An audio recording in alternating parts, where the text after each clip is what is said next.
Hello! Welcome to Planet Smasher HQ. It's been a busy 6 weeks. Stick around and I'll fill you in with what I've been up to.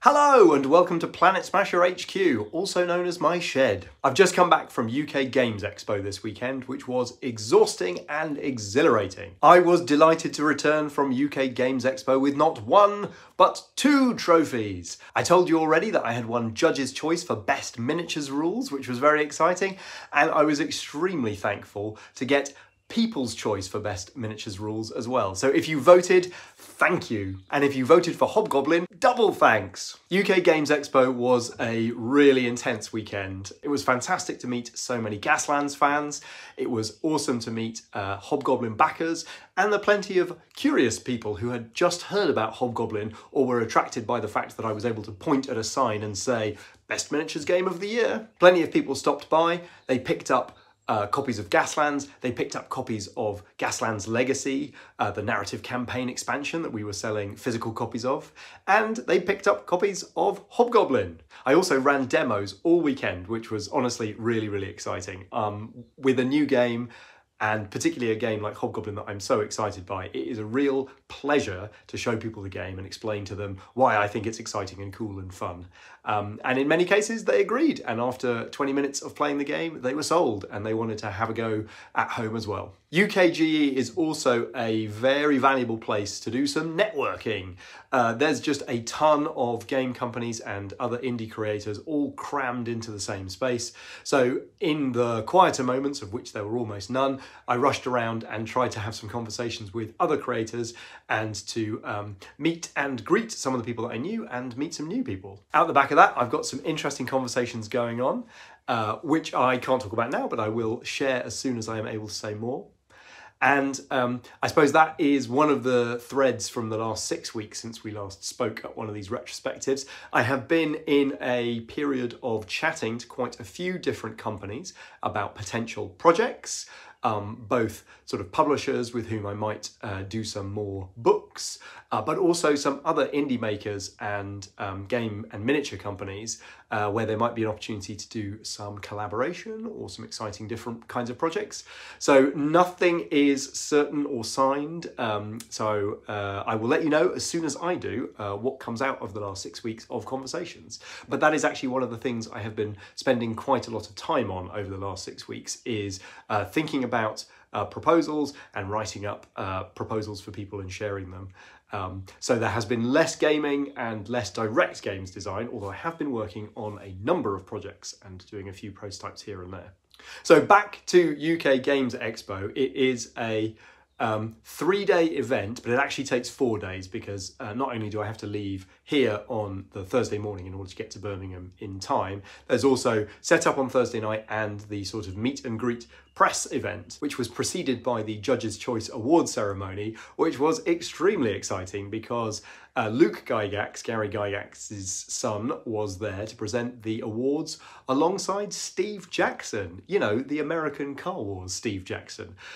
So that's the first time I've got a chance to meet him in person. We've exchanged emails in the past, and he was extremely cool and had some very kind and nice things to say about both me and about Gaslands. So it was cool to meet him finally in the flesh. He stopped by the booth and had a peer at Hobgoblin as well. So yeah, that was great, meeting gaming luminaries of the past. I am a huge GURPS fan, and actually GURPS Goblins is burned onto my brain in a way that perhaps might be obvious and apparent to anyone. In terms of preparation for UKGE, much of the preparation I had already achieved for Salute. So I already had painted armies ready to go. I had the terrain, I had the boards. I needed to order a bit more stock in, which I did. I got physical copies of Gaslands Legacy and Mystic Skies, as well as the Hobgoblin books and cards. So instead of preparing more miniatures for the demo table, I actually took a little time to do a slightly different kind of hobby project. If you were a backer of the Hobgoblin Kickstarter, you will have access to a STL for a little model of Gurk, the chap who is on the front cover. He's a Hobgoblin guard captain who gets hold of a cursed artifact and goes on an adventure. I asked Glenn, Rule of Carnage Glenn, if he could print that up as big as his printer could manage, and he printed out a big, tall version of the miniature, and the details scaled up really nicely, actually. So I spent the week before Salute getting that guy painted up in the same colours that CROM has painted the illustration. And so that was adorning the booth, and it was an eye-catching centrepiece to grab people's attention. It's really cool because I painted it the same as the front cover of the book. It's like having a CROM illustration has leapt off the page and come to life. It's really wicked. So speaking of famous game designers, I had a chance to speak on Chris McDowell's podcast, Bastionland, which came out in the last couple of weeks. That was a really, really fun conversation.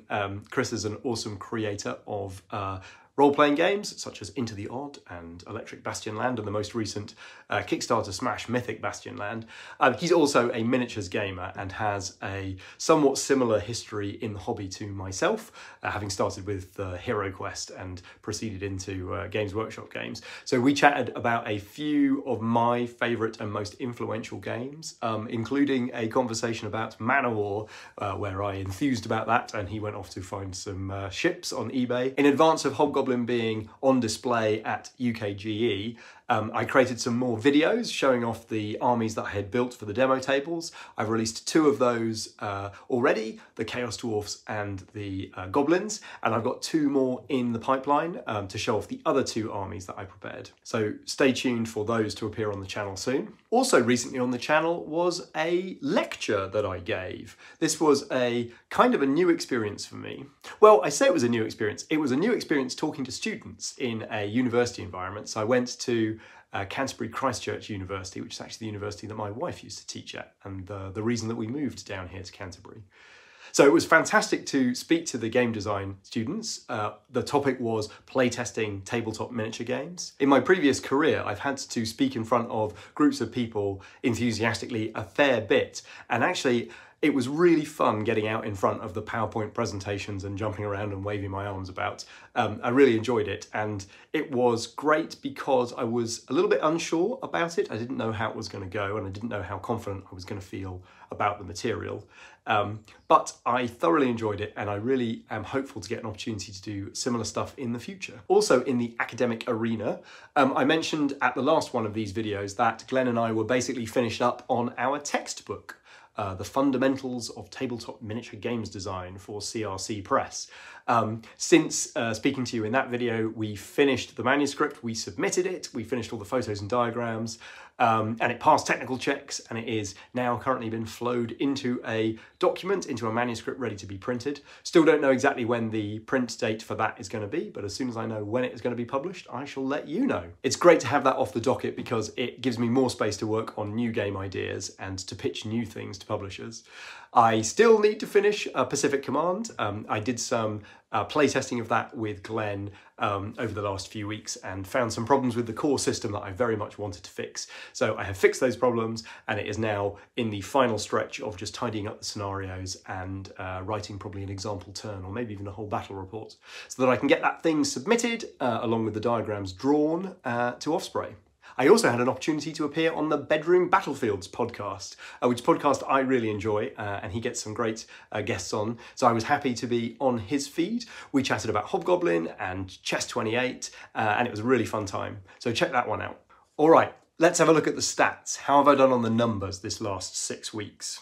The website in April and May, having increased significantly since the beginning of the year, seems to have stabilised a bit. So both April and May had roughly 5,000 visitors, and they looked at about 12,500 pages each month. Here on YouTube, I was hoping to grow the channel by another 50 subscribers, but we got 252 new subscribers. Thank you very much. Welcome, everyone. I think, honestly, that is mostly true to the Hobgoblin flip-through video, which did much better than I expected. I had lots of people stopping by to check out what the new book looks like, and rightly so, because the new book looks amazing. So if you haven't had a look at what the inside of the Hobgoblin rulebook looks like, you should check out that video. Since we last spoke, 6 fine people have joined my Patreon. Thank you very much, guys. It's super, super appreciated and really helps make this whole thing possible. If you want to see me make more games and make more videos like the ones that are on this channel, then do consider stopping by on patreon.com/PlanetSmasherGames and consider dropping a cup of coffee in the tank each month. Right, in terms of games played, well, I've played a few games of Pacific Command as I've been playtesting bits and bobs of that. I have played a couple of games of Perilous Tales, including one where I experimented putting it on a grid, which is something that I haven't tried before, but all this Chess 28 thinking got me wondering. I'll probably have a video about that coming up soonish. I've played a few games of Hobgoblin for pleasure with some friends of mine to teach them the game, and of course I have demoed that game a ton, sometimes playing and sometimes just GMing. I have been playtesting a number of other secret little prototypes, nothing that's going anywhere just yet, but I will try and film a couple of those games when I'm able to and share with you some of the madness that's happening in the shed here. So with UKGE out of the way, with 2 awards on my shelf to add to the 2 that I got for Gaslands in 2018, I am fired up. I've got to finish Pacific Command, get that over to Osprey, and then I have the world in front of me to figure out what will be the next projects. I'm excited to try and get something on Kickstarter, probably something small and snappy initially, and then we'll be working on a bigger Kickstarter project for later in the year. So yeah, thank you so much for tuning in, stopping by and checking out what's happening in the studio. If you want to know more about what I am up to, then of course hit that subscribe button. If you're interested in checking out the multi-award winning Hobgoblin Brutal Fantasy Battles, then you can go across to planetsmashergames.com/Hobgoblin and check it out. You can order the digital rulebook to consume immediately, or you can pre-order the hardback book and the physical cards, which are shipping shortly. Well, thank you so much for tuning in. Until next time, bye-bye.